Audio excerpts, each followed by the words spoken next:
Salut les MPGistes, c'est Mani. Alors aujourd'hui une vidéo focus sur la mise à jour des codes qui aura lieu ce vendredi. D'habitude c'est les mercredis, là c'est ce vendredi, donc sans doute à cause de la fin du mercato qui tombe en milieu de semaine.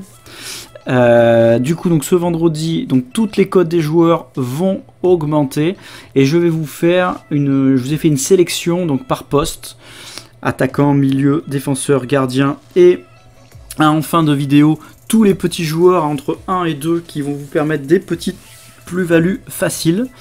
Donc écoutez, il y a beaucoup de contenu parce que la première vidéo des mises à jour des cotes elle est énorme parce qu'entre les recrues, les joueurs qui sont montés de Ligue 2 en Ligue 1, plus les révélations, etc. Il y en a énormément, donc il y en a sans doute que j'ai oublié ou que simplement j'ai fait un choix parce qu'il y en avait certains des plus 4 par exemple, il y en a quand même beaucoup, donc j'ai pas tout mis.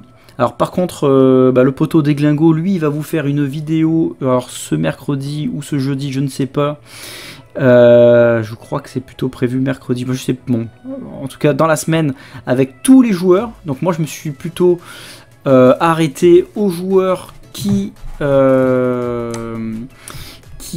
faisaient moins de 10 millions, donc vraiment pour de l'achat-revente. Ou pour du mercato optimisé, pour à côté prendre des gros joueurs. Donc allez, on va attaquer donc directement par les attaquants. Alors pour moi la plus grosse plus-value dans les attaquants sera pour, roulement de tambour, Ibrahima Niane. Et oui, Ibrahima Niane, donc qui est actuellement coté 10. Moi je le vois plutôt coté aux alentours des 17. Il nous a claqué un but, une passe décisive. Donc tout le monde se rappelle du début de saison de l'an dernier. Donc je pense que ça va être réactualisé autour des 17, ce qui lui ferait un plus 7. Voilà, ensuite j'ai rajouté dans la liste le Mathis Ablin. Alors pour l'instant, pas forcément le joueur le plus intéressant en attaque. Par contre on voit qu'il joue tous les matchs. Et il a notamment été titulaire au dernier. Donc pas de but encore. Pas des notes vraiment très folichonnes, hein, 4,4 de moyenne.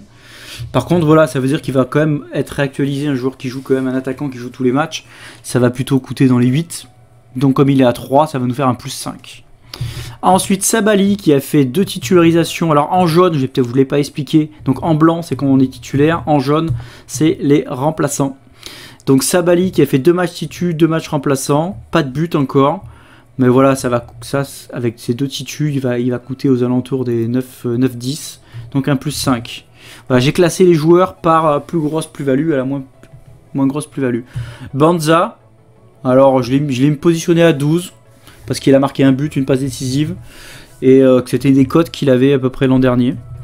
Donc voilà pourquoi j'ai mis 12, ça fait un plus 4. Et le Sekou Mara, donc qui vaut 10, je vois bien un petit plus 4. Est-ce que ça ne serait pas une pépite de Bordeaux? En tout cas, il a sa chance en début de saison. On voit les 2 derniers matchs titulaires. Donc ça se tente les gars, ça se tente. Même là, pas forcément pour de l'achat-revente, hein. Vous gardez. Ce sont quasiment tous ceux de la liste. Vous gardez, hein, à part peut-être Sabali et Ablin à voir. Ensuite, dans les milieux de terrain, là, attention, roulement de tambour. La plus grosse plus-value dans les milieux de terrain, donc selon mes estimations, c'est le Ilan Kebal.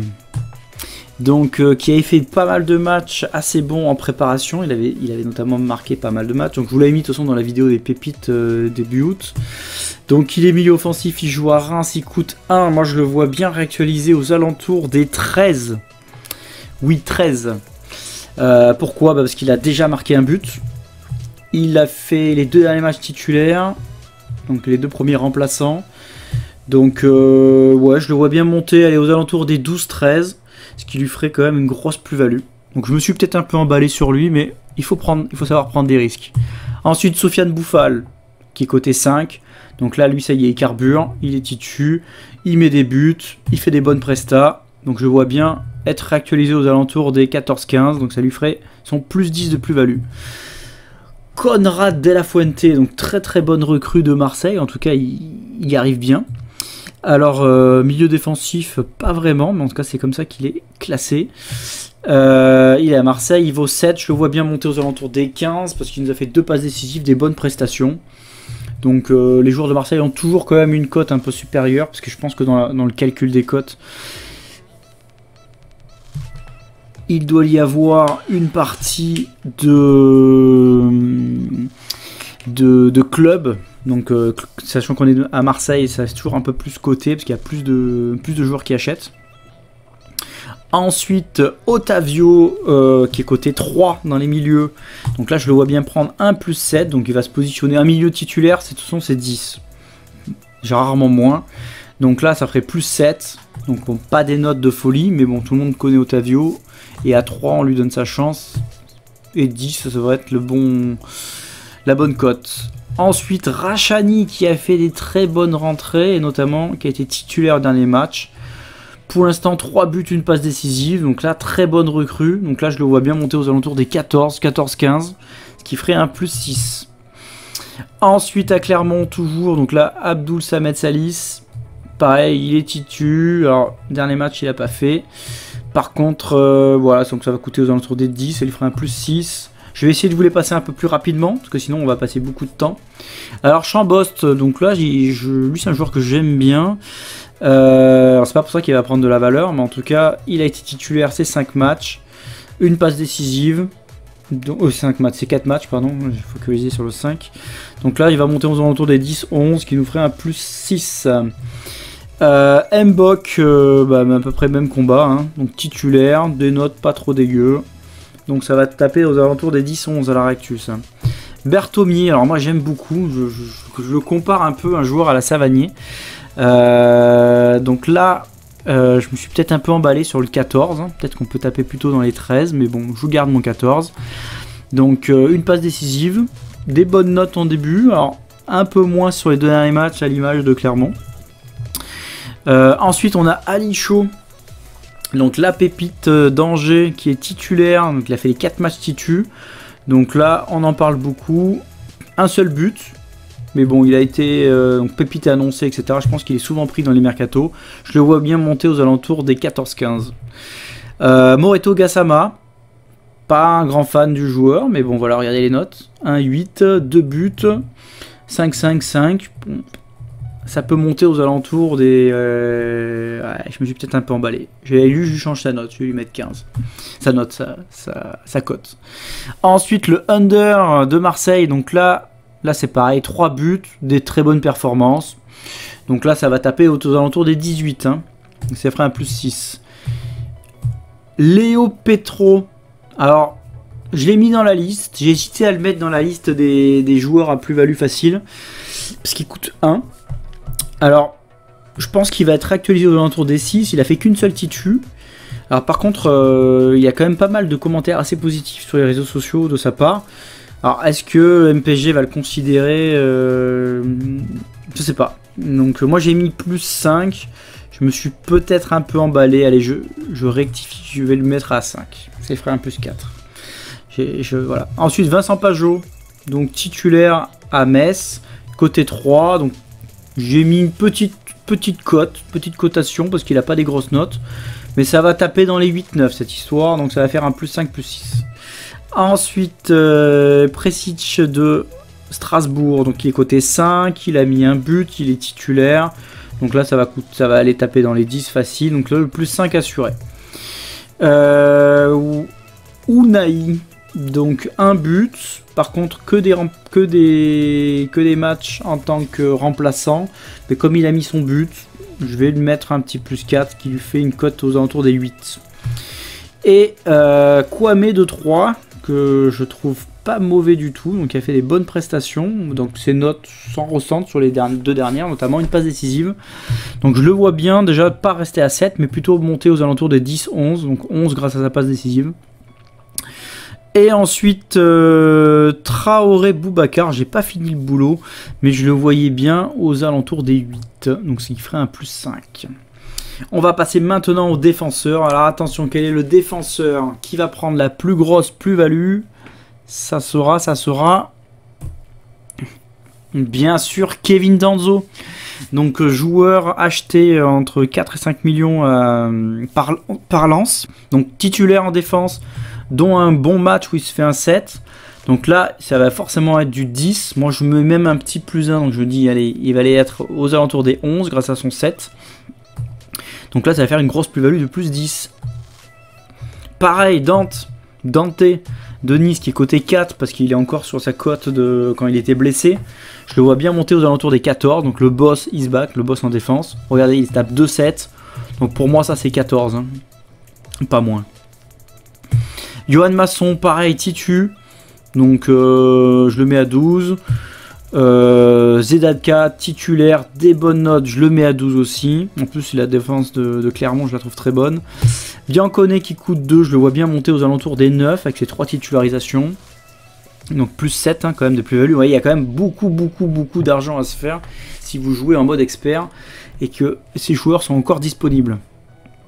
El Ajam, on s'en rappelle grâce à son but contre Paris, mais pas seulement, c'est aussi un joueur qui joue titulaire, plus un but, donc là ça va monter aux alentours des 11. Donc là vous voyez avec les joueurs promus, il y a quand même pas mal de bonnes affaires. Hein. Fontaine, donc qui a joué titulaire les 2 derniers matchs, donc là je le vois pas monter à 10, parce que c'est pas sûr qu'il reste titulaire, mais en attendant je le vois bien monter aux alentours des 7, ce qui lui ferait quand même un joli petit plus 6. Ensuite Pavlovic de Monaco, alors lui il est blessé, mais il coûte 3. Il y a surtout 2 blessés en je dis n'importe quoi, il y a 2 blessés en défense, Maripane et Badiachil. Donc il risque de rejouer. Donc là vous pouvez le prendre. Il coûte 3 et je pense qu'il va monter aux alentours des 7. Ensuite Batista Mendy, donc un joueur que j'aime bien. Regardez, il a quand même des bonnes notes. Il coûte 6. C'était un joueur qui jouait à Nantes mais qui jouait quasiment pas. Et qui a été transféré à Angers. Donc là ça va monter aux alentours des 10. Coloquier Jacques, un peu même argumentaire, sauf que lui en plus, il prend une passe décisive et un but, ce qui ne se ressent pas vraiment sur sa note, mais bon, il va quand même monter aux alentours des 11. So, pareil, Nicolas Cozard, je vois bien aussi un petit plus 4, un but, une passe décisive. Donc tout ça, pour des défenseurs, c'est très bien. Et on va finir par Mendes de Lorient, qui va remonter dans sa petite cote aux alentours un peu en dessous de 10, donc ça va lui faire un petit plus 3, c'est pas foufou. Allez, dans les gardiens, je ne vous fais pas de suspense, nous allons avoir, j'essaye de speeder un peu pour pas que la vidéo soit trop longue, hein. Je pense que vous êtes d'accord. Bernardoni, je pense que ça sera la plus grosse plus-value, pourquoi? Parce que regardez les notes, 6,4 de moyenne, donc là il est à 10, donc ça va plutôt monter aux alentours des 16, 17, je me suis même mouillé à 17, mais 16 vous les avez dessus. Noble, titulaire à Monaco, alors je lui ai mis que 13. Normalement j'aurais pu mettre beaucoup plus, mais parce qu'il a des notes toutes pourries et qu'il a fait des mauvaises prestations assez remarquées. Donc je vois pas monter de fou. Marco Bizot, donc gardien assez imposant de Brest, donc qui a été recruté pour être le numéro 1. Il est seulement à 8, donc lui il va monter aux alentours des 14, donc un plus 6. Voilà, pour contre pas des notes de foufou, mais à voir. Et Berthaud, donc il va forcément mécaniquement monter également aux alentours des 12, puisqu'il joue titulaire en l'absence d'Omelin, qui devrait revenir courant du mois de septembre. Donc voilà, et après je vous ai fait un petit listing de l'argent facile, vous l'aimez bien celui-ci, hein. Donc on met du 1, on ressort avec minimum du plus 2, donc la règle l'an dernier, tout ce qu'on a pu constater sur la fin de saison, c'est que un joueur qui a joué dans la période, même un petit bout de match, il prenait systématiquement, s'il était à 1, il prenait systématiquement une cote à 3, donc il fait du plus 2, donc je vous en ai mis quelques-uns, même beaucoup, et j'en ai mis certains autres avec une plus grosse cote, pourquoi ? Donc Moukwana, parce que c'est un attaquant, et généralement, ce que j'ai constaté l'an dernier, les attaquants avaient plus de plus-value, donc à voir si ça se conforte. Donc voilà, donc le Ebimbe qui a joué les 2 premiers matchs, dont un titulaire. Pourquoi pas? Bon après il va pas jouer maintenant qu'il y a tous les gros qui arrivent. Hein. Mikotadze. Donc là c'est pareil, comme c'est un attaquant, et je pense qu'il y a eu aussi beaucoup d'achats au mercato parce qu'il avait fait une très grosse saison l'an dernier. On était nombreux à en parler dans nos vidéos également. Esteve, donc là c'est pareil, bon là je vais pas vous détailler chaque joueur, hein. Mais en gros ils ont tous fait au moins une entrée en jeu. Alors, après vous préférez une petite pause sur la vidéo, ou plusieurs entrées en jeu. ou même des titus, comme Loco Bradley de Reims. Donc voilà, ça va vous faire de l'argent facile. Donc pour la plupart du temps, pour des reventes, parce que les joueurs qui étaient à 1 qu'il faut garder, je les ai laissés plutôt en haut. Donc voilà, à vous de voir. Après les attaquants, on revend pas forcément de suite et on attend de voir un peu comment ça tourne. L'attaquant, c'est assez rare, on revend pas vite. Donc voilà, bah écoutez, j'espère que vous allez vous faire de très bonnes plus-values. Donc ce ne sont que mes analyses, que mes prévisions. Donc peut-être qu'on comparera donc vendredi pour voir si mes prévisions étaient bonnes. Donc maintenant, à force de pratiquer l'exercice, on se rapproche quand même souvent de la vérité. Mais on n'est pas à l'abri d'une surprise. Donc écoutez, on refera le bilan. En tout cas, voilà, je vous souhaite à tous de très bonnes parties MPG, de bons mercato, de bonnes plus-values. À bientôt mes biquets.